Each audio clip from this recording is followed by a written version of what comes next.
Hi everyone, welcome to my channel. It's at 9393 Nancy Wallace. I'm sorry, it's at Nancy Wallace 9393. Hi everyone, welcome to my channel. It's at Nancy Wallace 9393, Raised by Angels and Angels and More. The reason for the title is because I have been raised by angels. Very bold statement to make, but it happens to be true. But today we are going to be talking about Ouija boards. I'm going to give you the history basically of the Ouija board and then a personal story that somebody sent me about the use of a Ouija board. So it says spiritualism has been popular in Europe for years. When the trend spread to North America in the mid-19th century, far from being widely feared, spiritualist practices were regarded as dark parlor games with advocates, including President Lincoln's wife, Mary, surprising, who held seances in the White House after her 11-year-old son died of a fever in 1862. In the late 19th century, North America, the sorrowful aftermath of the American Civil War, was clearly felt. More widely, life expectancy hovered at around 50, and childhood morality remained high. The result was a generation who were desperate to connect with their lost friends and relatives, which made for fertile ground for spiritualism and the opportunity to communicate with the dead to fully take hold. Now, it says the first patented talking board is what they originally called it. The emergence of an automatic writing form of spiritualism, whereby words are seemingly created by an external force, was not new. The first mention of Ouija, which is the little handheld thing, the little hand thing that you put your hands on, it looks like a heart,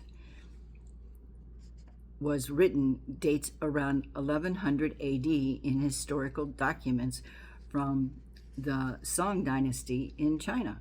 Before the formal invention of the Ouija board, the use of talking boards was so common that by 1886, the news reported the phenomenon taking over spiritualism camps in Ohio. In 1890, Elijah Bond, a local attorney and entrepreneur in Baltimore, Maryland, decided to capitalize upon the craze, and so he formalized and patented a commercial talking board. The result was a board marked with the letters of the alphabet as well as the numbers 0 through 9 and the words yes, no, and goodbye. It also came with a small heart-shaped little thing that you put your hand on, which was used in seances whenever a spirit wanted to write a message on the board. To use the Ouija board, a group of people gathered around a table with the board upon it, and each person placed their fingers on the little heart-shaped thing. It is then possible to ask questions of the spirit with your hand on the pucci, the little board, the little heart-shaped thing, moving to the letters, numbers, or words to formulate a response. The board's design and method remain the same to this day. Parts of the Ouija board original story have been debated. For instance, the word Ouija itself has been reported as being an ancient Egyptian word for good luck, while a contemporary explanation is that the word is a combination of French and German for yes. However, it is more likely that it comes from Helen Peters, sister of Elijah Bond, who reportedly had spiritual powers and was wearing a locket featuring the name Ouija while sitting in the patient's office. It started to skyrocket, so a company, decided to patent the Ouija board. They became instant money makers. By 1892, the company added another factory in Baltimore, then founded 2 in New York, 2 in Chicago, and some 2,000 Ouija boards were being sold a week. Whew. Over the coming century, the board experienced spikes in popularity during periods of uncertainty, the devastation of the World War I, and the maniac years of the Jazz Age and prohibition, prompted a surge in Ouija board purchases, as did the Great Depression. Over 5 months in 1994, a single department store in New York sold 50,000 boards in 1967, which coincided with more American troops being sent to Vietnam. The counterculture Summer of Love in San Francisco and race riots in Newark, Detroit, Minneapolis, and Milwaukee, over 2 million boards were sold, outselling Monopoly. Do you believe that? Outselling Monopoly? The Exorcist changed his reputation forever. Until 1973, Ouija boards existed as a popular yet largely non-threatening curiosity. This all changed with the release of the film The Exorcist, which featured a 12-year-old who becomes possessed by a demon after playing with an Ouija board. As a result, the board's occult status was forever cemented, and they have since appeared in more than 200 films and numerous paranormal themed TV shows. Amazing, isn't it? It continues to be regarded by some with anything from suspicious to outright condemnation. In 2001, a Ouija board alongside the Harry Potter books were burned by fundamentalist groups in New Mexico who believed them to be symbols of witchcraft.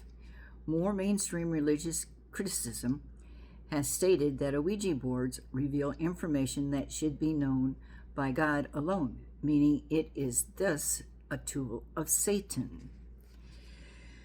Extensive scientific experiments have pointed to the little thing that you put your fingers on that's moving due to the phenomenon of an ideometer effect, whereby individuals make automatic muscular movements without consciousness, will, or trying, such as crying in response to a sad film. Newly emerging scientist research points to the idea that through the Ouija board, we are able to tap into a part of our unconscious mind that we don't fully recognize or understand on a surface level. One thing for certain, the power of the Ouija board has left its mark upon believers and non-believers alike, and will continue to fascinate us for time to come. Which is, a lot of people bought their children Ouija boards as a game, like they bought them for Christmas as a game. And the problem is that it's not a game. And there was a movie that came out called Ouija Board. Now, Ouija Board was about a lady, a woman, who was using the Ouija board alone. And what happened in the movie, and you might want to get it because it's pretty interesting, kind of scary, but interesting, the board starts to take her over. So whatever spirits that she's calling to from this board start to take her over, and she doesn't even realize it, and all of a sudden she's a total different person. I've had my own experiences with Ouija boards. They really don't work when I put my hands on them, probably because I'm being protected. But if I take my hands off of them and everybody else has their hands on them, then the little heart-shaped thing moves. And the way it works, in case you haven't done it yet, is that you get a board, and the board, like he says, has, ABCs on it, numbers on it, yes, no, goodbye. And you ask a question while you put your fingertips, not your whole hand, but just your fingertips on this little heart-shaped piece. And what happens is that it will start to move. Now, whether you're moving it unconsciously or not, it still starts to move. And it does come up with some pretty interesting answers to your questions.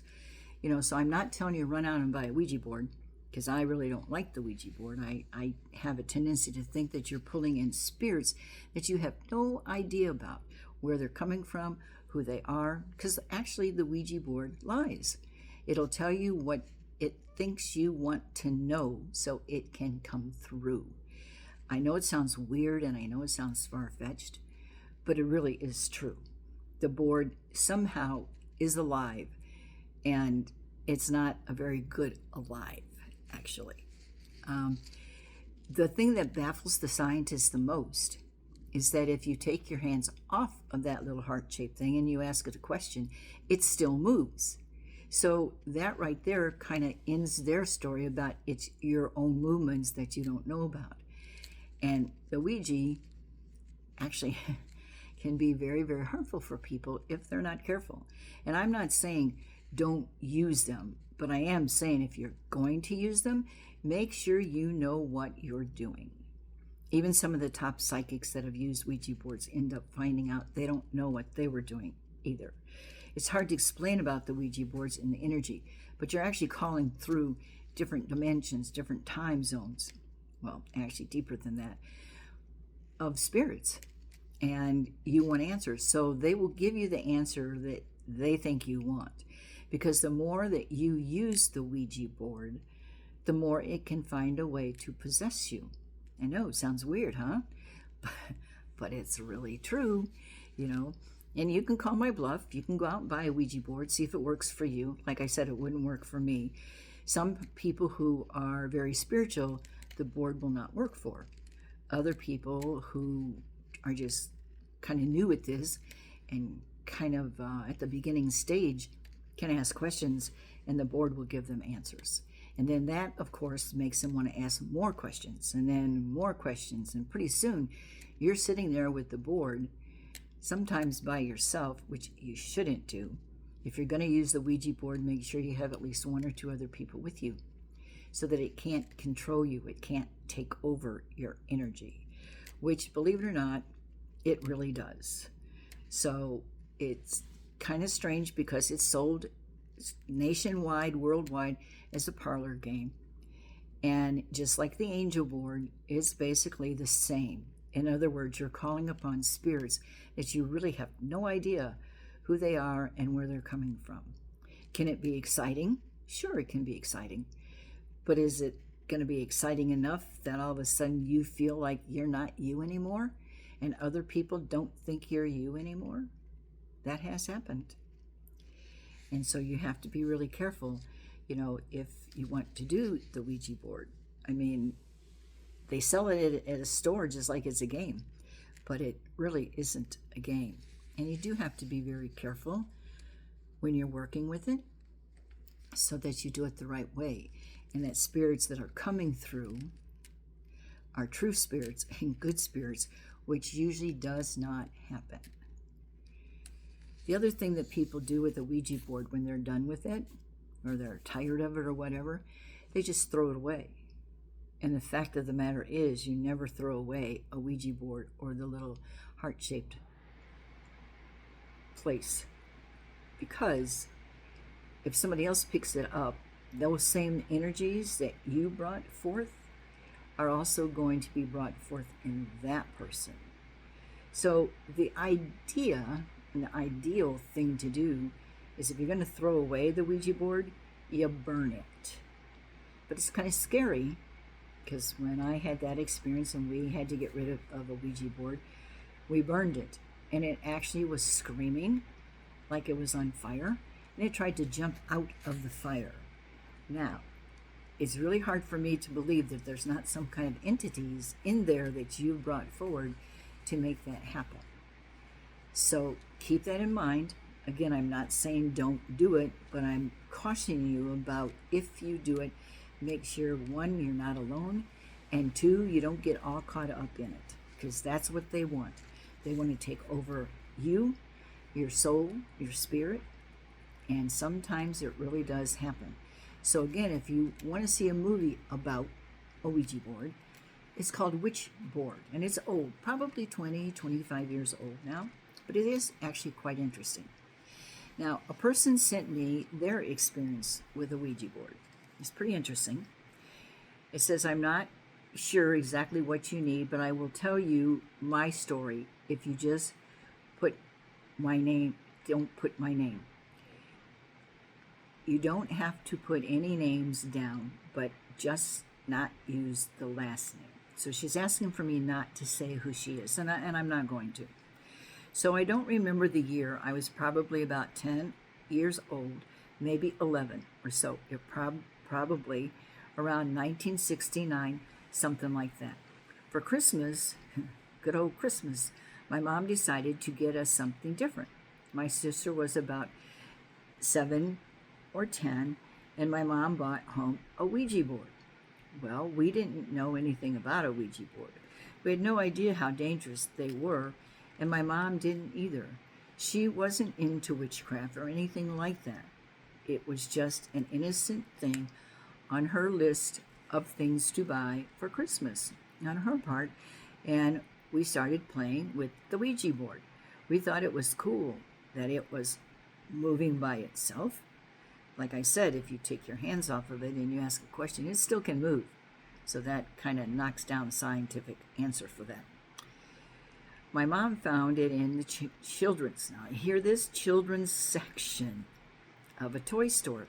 So my mom probably feared it was meant for kids. Around that time, I started having dreams of people that had passed. To this day, I still have those dreams. If I hug somebody, their loved ones will come to me in a dream, even if I don't know them. And I will have signs to tell their loved ones passed on to me in a dream, and always in 3Ds. Still have those dreams as of today. Well, that's got to be kind of scary, okay? Anyway, within a week, back doors were opening and shutting by themselves. Water was turning on by themselves. My mom would go to the store and come out of her car.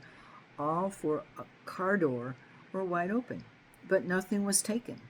My parents tried to figure out what was going on, and we didn't have any explanation for what the things were happening the way they were happening. Also, my dad got fired from his job around the same time.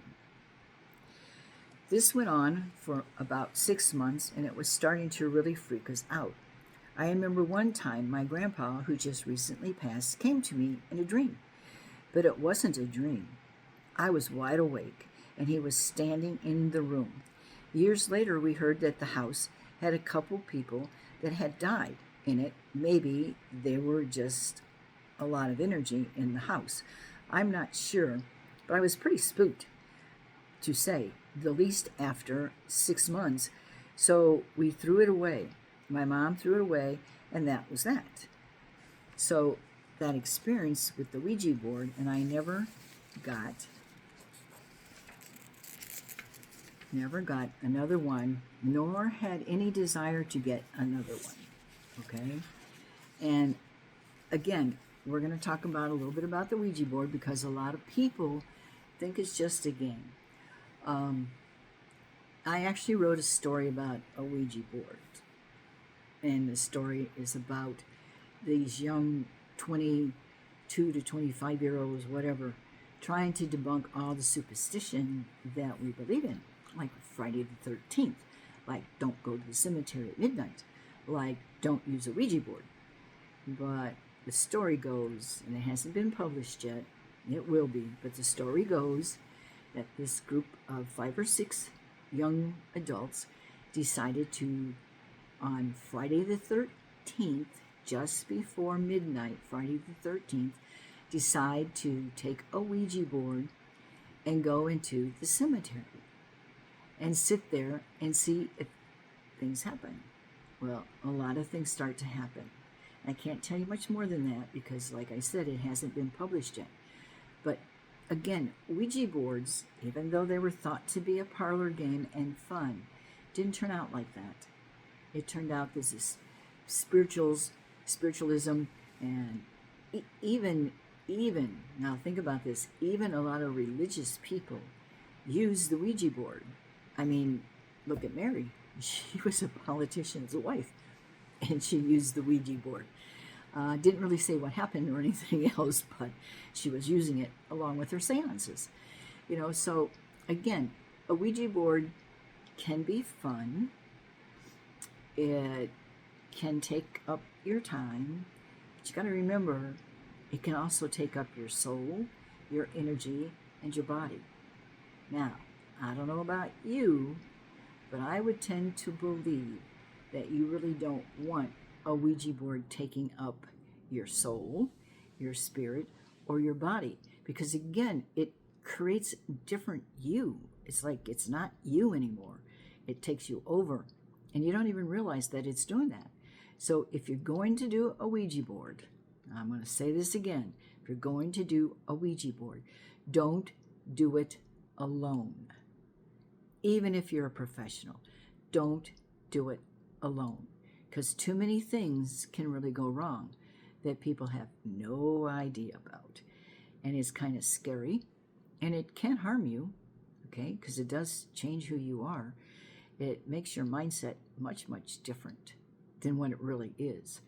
And it's hard to break away from the Ouija board once it's started to take over your mind, your soul, your spirit, your body. It's very hard to break away from it because you keep wanting to ask more and more questions, and it gives you more and more answers. But the thing is, if you ask who's giving you the answers, a lot of times the Ouija board may tell you, but they're not necessarily telling you the truth. So you do have to be very, very careful with a Ouija board or an angel board. They're the same, they just have a different title. Somebody wanted to make a killing on an angel board because somebody already made a killing on the Ouija board. To have a Ouija board outsell Monopoly, the game Monopoly, that's pretty powerful. That means a lot of people are searching for answers. A lot of people wanted to contact their dead relatives, and it did, but there wasn't any true proof that it was your true relative coming through. They would say things that would make it sound like it, because in the spiritual world, they can do a lot of things. But when it comes to the Ouija board, again, I'm going to caution you, you have to be very careful. Again, I'm not going to tell you don't do it, because if I tell you don't do it, you're going to run out and do it anyway. But if you're going to do it, just make sure that you're not doing it alone. Now, I don't know how popular they are now, because I don't go to a toy department to find out if they have the Ouija board there or the angel board. But again, remember, the Ouija board and the angel board, even though it has a name of an angel board, are basically the same. They're bringing spirits into your world from a different dimension, and you're the one who is the one that's bringing them in. So you're the one who will end up losing yourself if you keep doing it by yourself. So it's really, really important that you don't do that, okay? So all I can do is caution you. I can't make you not do it, but I can caution you that if you do it, you must be very, very careful and not do it by yourself. So that's my story of the Ouija board. I hope you guys enjoyed it. If you would like to have a private reading with me, because that's what I really do, it's 30-minute readings for $50, which is very inexpensive from what I've been told. And if you'd like to order my book, which is called Raised by Angels, it's my autobiography. It's about my life, my real life that people don't know about. You can order it for $29.95, and that includes shipping as long as it's in the United States. If you have any kind of an experience or a story that you would like to share, I keep asking for you to send me those stories, because by you sharing your story, you're probably helping somebody else in their story or their experiences. So don't be afraid. I'm not going to give out your name. I'm not going to try to make you look foolish. I'm not going to pick on you. I'm not going to do any of those things. It's just stories that other people may want to hear because they can relate to it. If you want to do any of those things, all you have to do is send me an email to nwallace, that's WALLACE 77 at hotmail.com, and give me your name and your phone number. And if you're going to order the book, also give me your address, and I will call you back, make sure everything is right, and set it all up, and we'll talk a little bit to find out what it is that you'd like to share. Pretty easy, pretty simple, isn't it? So next week, I'm going to be talking about a ghost story that I got from a person who's pretty interesting, okay? And I'm probably going to add a little bit more to that. It's either going to be next week or probably the following week, that there are 13 movie stars that actually believe that UFOs and aliens exist. And I'm going to read a little bit about each one of them with why they believe that. So that's for next week. And then probably in 2 to 3 weeks from now, I will do another quickie readings for everybody if you send me in a question. Now again, send me in a question to nwallace77@hotmail.com. It's very simple, okay? I would like to hear from all of you. I'd like to really hear your stories and your experiences because they're quite interesting to me. So don't be afraid to do that.